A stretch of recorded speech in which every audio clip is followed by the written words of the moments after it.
ചേട്ടാ നമസ്കാരം. നമസ്കാരം.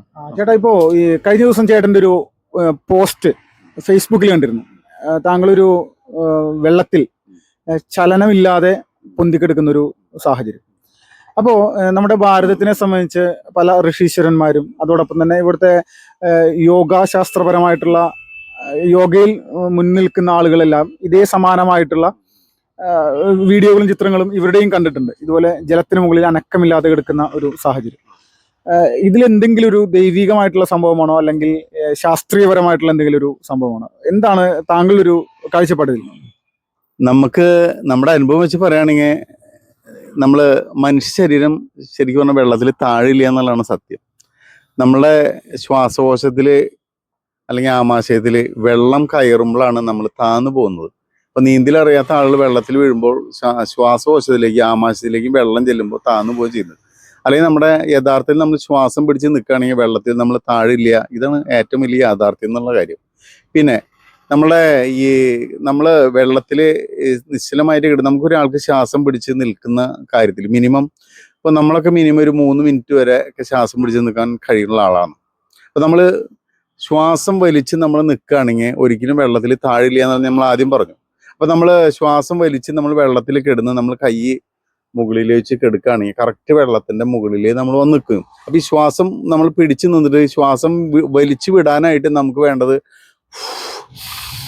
ഒരു 1-2 സെക്കൻഡ് കൊണ്ട് ഈ ശ്വാസം വലിച്ചു വിടാൻ സാധിക്കുന്നു. ഈ 2 സെക്കൻഡ് നമ്മൾ വെള്ളത്തിൽ ഒരു കല്ലിട്ട കല്ല് സാവധാനമാണ് താഴുള്ളൂ.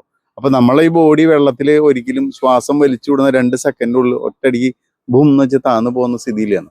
അപ്പൊ ഒരു ശ്വാസം വലിച്ചു വിടുന്ന സമയം കൊണ്ട് ഒരു 1-2 സെന്റിമീറ്റർ ആണ് താഴുള്ളൂ. ശ്വാസം വലിക്കുമ്പോൾ വീണ്ടും നമ്മുടെ ബോഡി പൊന്തിക്കെടുക്കും. അതുകൊണ്ട് ശ്വാസം വലിച്ച് പിടിച്ച് നിൽക്കുന്ന ഒരാളാണെങ്കിൽ എത്ര നേരം വേണമെങ്കിൽ ആൾക്ക് തണുപ്പ് ശരീരത്തിൽ ഏൽക്കുന്ന നേരം വരെ വെള്ളത്തിൽ. അതുകൊണ്ടാണ് നമ്മൾ പുഴയിലും കടലിലൊക്കെ ആളുകൾ ഒലിച്ചു പോയി കഴിഞ്ഞാൽ അവർ താഴാതെ ഇങ്ങനെ എന്തെങ്കിലും പിടിച്ചിങ്ങനെ ഒലിച്ചു പോയി. കാരണം തല മാത്രമാണ് പൊന്തി കിടക്കുന്നത്. ശ്വാസം ഉള്ളിൽ നിൽക്കുകയാണെങ്കിൽ വെള്ളം കുടിച്ചിട്ടില്ലെങ്കിൽ തല പൊന്തി നിൽക്കും. അപ്പോൾ അവർ ഒഴുകി പോവുകയാണ് സാധ്യത. അപ്പോൾ അവിടെ ഒരു പ്രത്യേക അത്ഭുത സിദ്ധിയുടെ കാര്യങ്ങളൊന്നുമില്ല. പിന്നെ ഒരു കാര്യമാണ്, നമ്മളെ ശരീരത്തിൽ ഏറ്റവും കൂടുതൽ വെയിറ്റ് ഉള്ള ഭാഗം നമ്മുടെ തൊട, പിന്നെ കാല്, മുട്ടിന്റെ ഭാഗങ്ങളാണ്. അപ്പൊ ഈ കാലില്ലാത്ത ആളുകൾ വെള്ളത്തിലിട്ടാൽ താഴില്ല. കാരണം ശ്വാസകോശത്തിന്റെ ഉള്ളിൽ നിറയെ അവരുടെ ഇത് ശ്വാസം നിൽക്കുന്നതുകൊണ്ട് കാലില്ലാത്ത ആൾ വെള്ളത്തിൽ പൊന്തിക്കെടുക്കും. അതുപോലെ കാലിന് ശേഷി കുറവുള്ള ആളുകൾ, വികലാംഗരായ ആളുകൾ, കാലിന് വണ്ണം കുറവുള്ള ആളുകൾ, ഇവരൊക്കെ വെള്ളത്തിൽ പൊന്തിക്കെടുക്കും ശ്വാസകോശത്തിന്റെ ശക്തിയിൽ. അപ്പൊ പല യോഗാചാര്യന്മാർ ഇങ്ങനെയുള്ള ആളുകൾ നോക്കി കഴിഞ്ഞാൽ അവരുടെ ഷേപ്പ് നോക്കി കഴിഞ്ഞാൽ വളരെ ക്ഷീണിച്ച പ്രകൃതിയും ശരീരപ്രകൃതിയായിരിക്കും. ശ്വാസകോശമൊക്കെ അവർ വലുതായിരിക്കും, പക്ഷെ കാലിനുമായിട്ട് ബന്ധപ്പെട്ട അടിയിലേക്കുള്ള ഭാഗങ്ങളൊക്കെ വളരെ കുറവായിരിക്കും. അതുകൊണ്ട് അവർ വെള്ളത്തിൽ പൊന്തി കിടക്കുന്ന ഒരു അത്ഭുതമോ ഒന്നുമല്ല, ഏത് മനുഷ്യനും സാധിക്കാവുന്ന കാര്യമാണ്.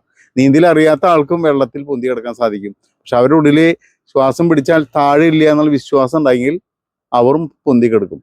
ഇതിൽ ഒരു അത്ഭുതമോ മേജിക്കോ ഏതെങ്കിലും ദിവ്യത്വം ഇല്ല. അത് അങ്ങനെ ആരെങ്കിലും പറയുകയാണെങ്കിൽ അവര് ജനങ്ങളെ പറ്റിക്കുകയാണ് എന്നുള്ളതാണ് സത്യം. നമ്മുടെ ജീവിതാനുഭവം കൊണ്ട് മനസ്സിലാക്കില്ല. നമ്മളൊരു 10 വയസ്സൊക്കെ പ്രായം തൊട്ട് തന്നെ വെള്ളത്തിൽ ഇങ്ങനെ കിടക്കുന്ന ആളാണ്. നമുക്കിത് മനസ്സിലായി, ഇതിന്റെ നീന്തൽ അറിയാത്ത സമയത്ത് തന്നെ ഇത് മനസ്സിലായിട്ടുള്ള ആളാണ്.